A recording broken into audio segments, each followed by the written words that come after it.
Happy Monday, Triple P parents of Elkhart County. Nice to see you here. Over here, I hope I'm pointing the right way, I have Scott Berkey. And Scott works at CAPS.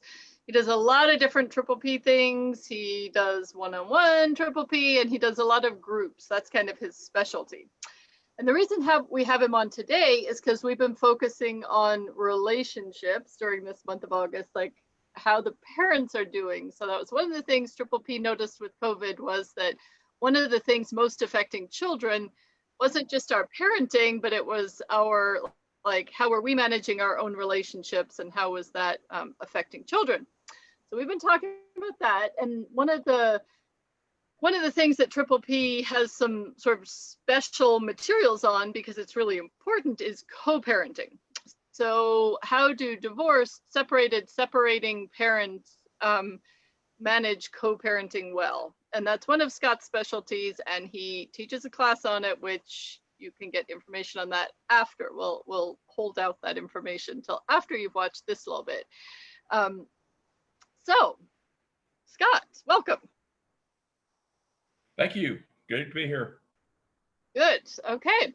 So we'll get right into it, because we've been on this theme of our relationships affecting our children. So in terms of divorced, separating, co-parenting parents, what are some of the unique challenges that they face in those situations? Well, obviously, getting along with each other, that's a huge problem. When there was a romantic situation going on and now there isn't, oftentimes you just see a lot of conflict, and some of those things can rub off and have negative effect on our kids. You know, if we're talking negatively about their other parent, if we're quizzing them, if we don't let them talk about their other parent, you know, various things like that just put that child in the situation where they feel the stress of that conflict of two people coming at each other. One of the things I've heard of from the past is that parents use their kids as a weapon against each other. And, you know, I think all of us would reject that idea. It's just that we're not really aware that we might be doing that in some situations. So just being aware of that. That's hard. Okay, thanks for those. Yeah, in terms of the children, what kinds of unique challenges are they facing in a divorced or separated situation? A lot of times a kid will take the blame themselves. Oh, it's my fault. It's something I did. If I was just a better kid, mom and dad will still be together. There's that stability thing. You know, kids need to feel safe and secure. And sometimes when there's that conflict going on and just some of the other different changes to what the family used to look like, that stability, that security kind of suffers. And the other thing is some kids fall into the trap of thinking, oh, wow, either mom doesn't love me anymore or dad doesn't love me anymore. You know, are they always going to love me? If they feel this way about each other, how do they feel about me? And presumably kids wouldn't always tell you that's how they're feeling, that they're blaming themselves or that they're worried about that, but that might be inside what's going on. Sure, that's a great point. We need to be proactive about that, letting them know it's not your fault, doing everything that we can to provide stability and security in the house, and that saying, hey, mommy and daddy are going to love you for the rest of your life, regardless of what happens in our lives. Mm-hmm. Good, that's helpful.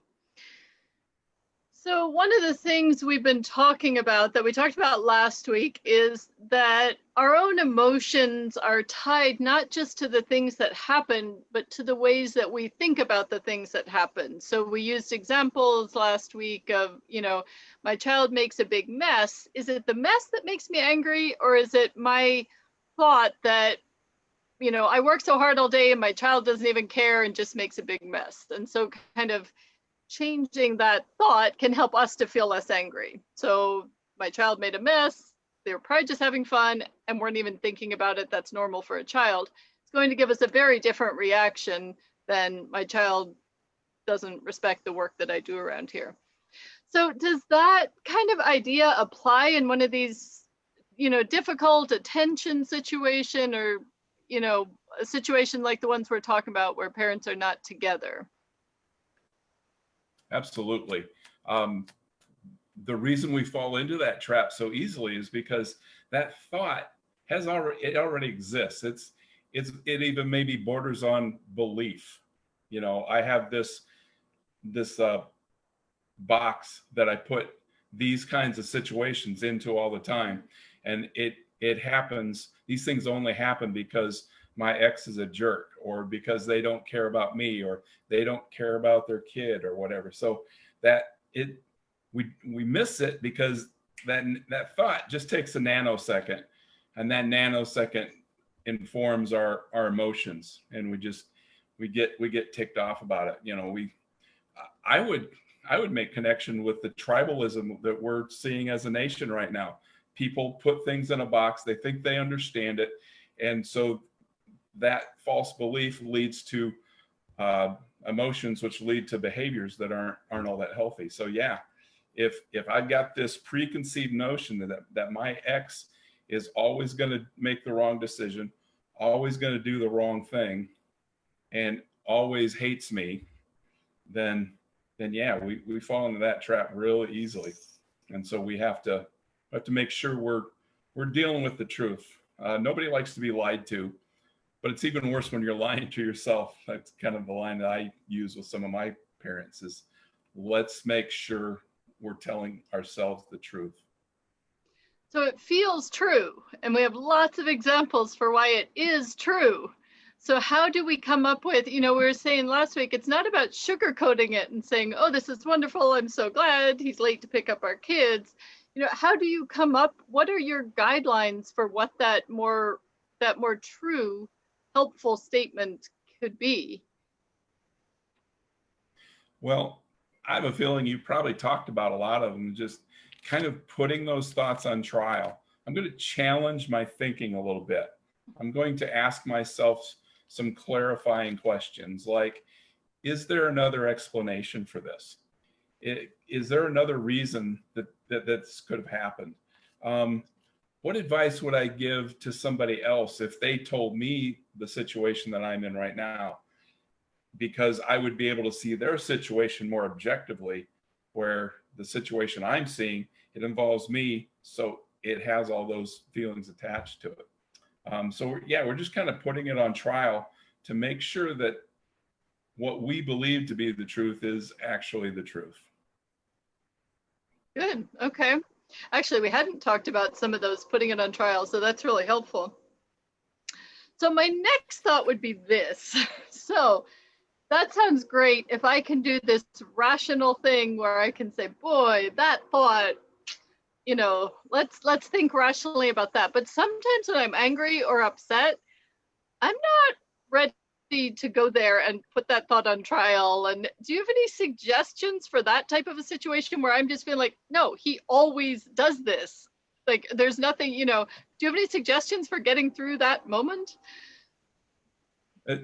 It's kind of like history repeating itself right here, because I had a preconceived notion about deep breathing. I thought that was hooey. I thought, okay, come on, I breathe every day. Why does somebody need to teach me to breathe? But when I actually took the time to get into it, it's like, whoa, I had this big moment, and yes, it actually works. If I'm being on purpose and intentional about it, then yeah, it's gonna help. There's other things. There's being mindful. Just trying to put yourself in the moment. I'm not gonna let the past or the future invade my thoughts. I'm going to pay attention to what's going on right now. What am I seeing? What am I smelling? Do I feel a breeze on my skin? What am I hearing? And I'm just going to stay in that spot and not let other things jade my thinking. There's progressive muscle relaxation. There's going to your happy place. Just where's a place that I feel good at? For a lot of people, it's at the beach. For me, it's at the ballpark, stepping in the batter's box. It could be a lot of different things. It could be in your wood shop. It could be knitting and crocheting during staff meeting, those kind of things. Oh, that wasn't nice, was it? Busted. So when Scott zones out, he's at the ballpark. He's in that batter's box. Everybody's cheering. Yes. And we know that he's trying to deal with some anger or some frustration. Yeah. So essentially taking a break. So if you're feeling angry, it's not helping to think about the thought, because all you can think of is examples of how it is true. Then using one of these coping mechanisms to step away from it, get some better oxygen to the brain, getting a little distance from it, and then come back to it. Is that absolutely an accurate summary? That. Mm-hmm. Okay, cool. That's really helpful. So at some point then, how do you have any ideas for, when you're co-parenting, you do have to have conversations about the children and what's best for them and how to make things work. And do you have any guidelines for how to do that in a way that doesn't just end up in disagreement? Yeah, I think the first thing that I would say is going into it, there's going to be some apprehension, some anxiety going on, maybe some anger is getting built up, but just to say to yourself, okay, the purpose behind this conversation is because I want what's best for my child. And so I'm going to be able to do this. I'm going to be able to suffer these, what I think is coming on. I'm going to be able to do it because I love my child. Okay. And so taking that mindset into it, setting an agenda, and then just being real clear, going down the line, what's going to happen on birthdays, holidays, very specific about pickup times and all those issues that come in, and making sure it's a negotiation. We talk a lot about being assertive. In other words, when I'm talking to you and I'm trying to get what I need and what I want, I'm recognizing that what you need and what you want is just as important, because when you get what you need and you want, my child benefits from that.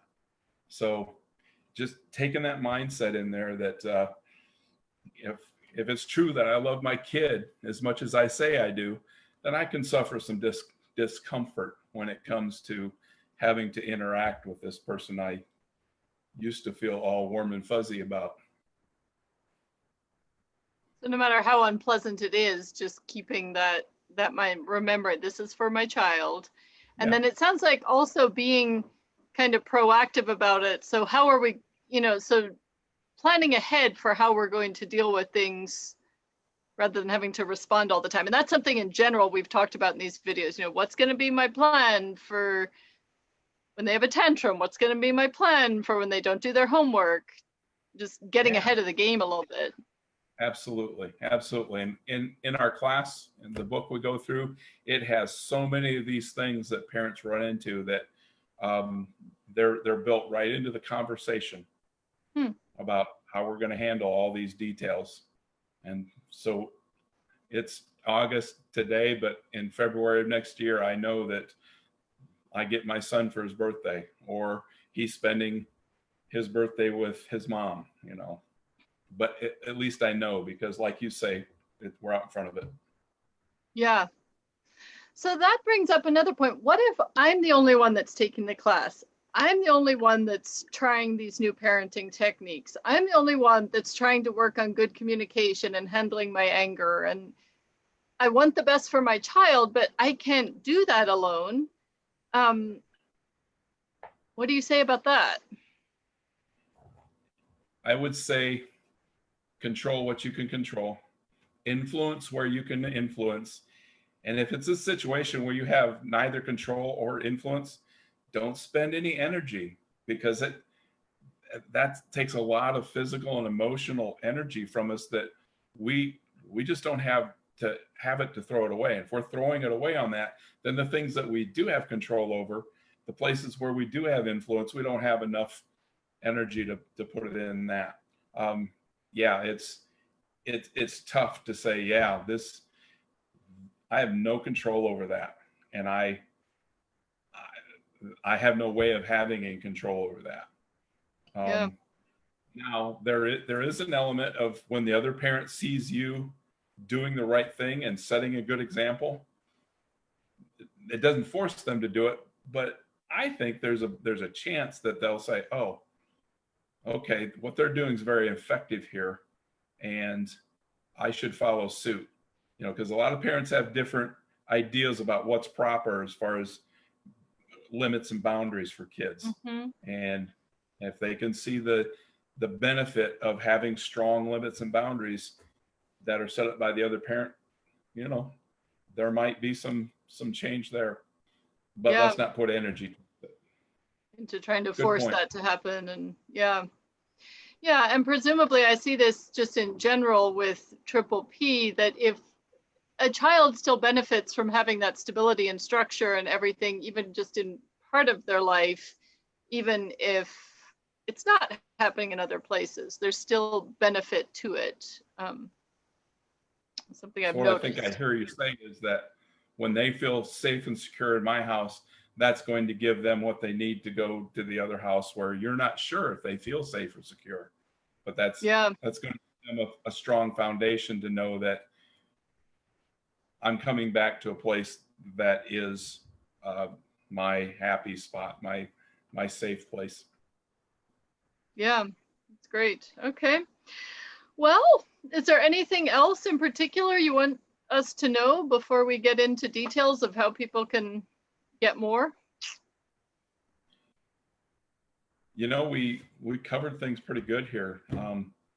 I think we're good to go.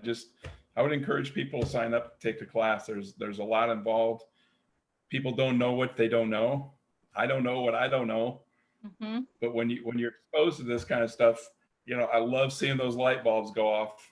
I love it when parents can say, "Oh yeah, that makes sense. I need to do that." Yeah, and like I've got my book here. This is this class Scott will be teaching. You know, like with any triple P, it's going to be, you're going to go through and present information, and then everybody in the class will say, that applies to me, that doesn't. I do pretty well with that. I'm not as good at that.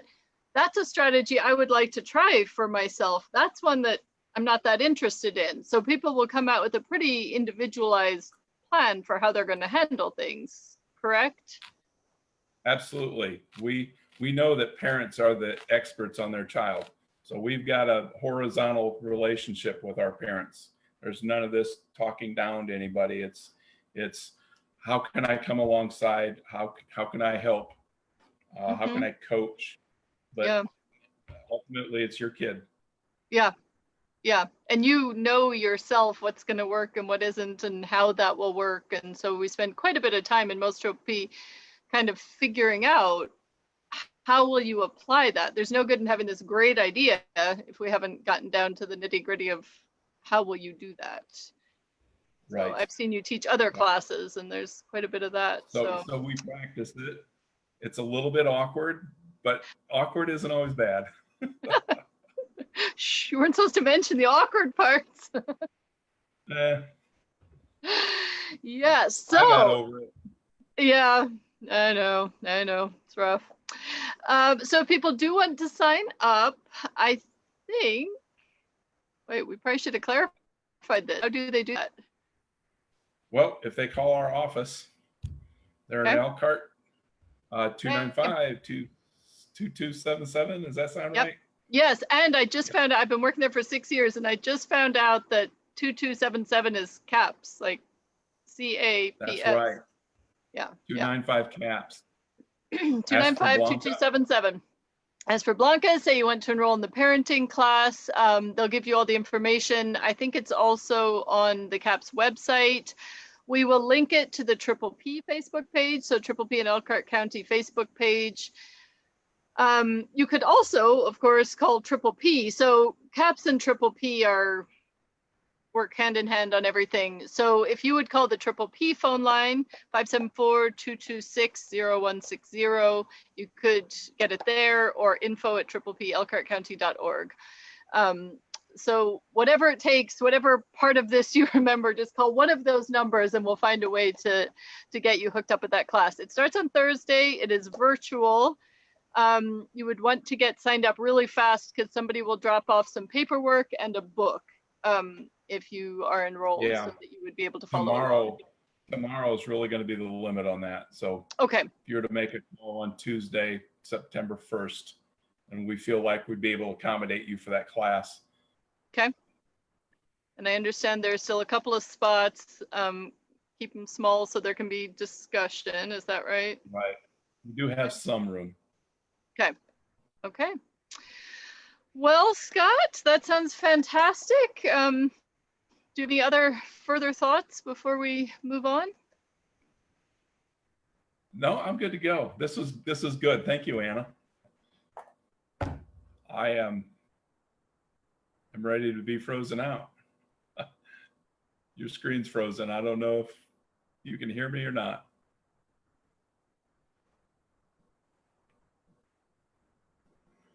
All the best on your parenting journey this week.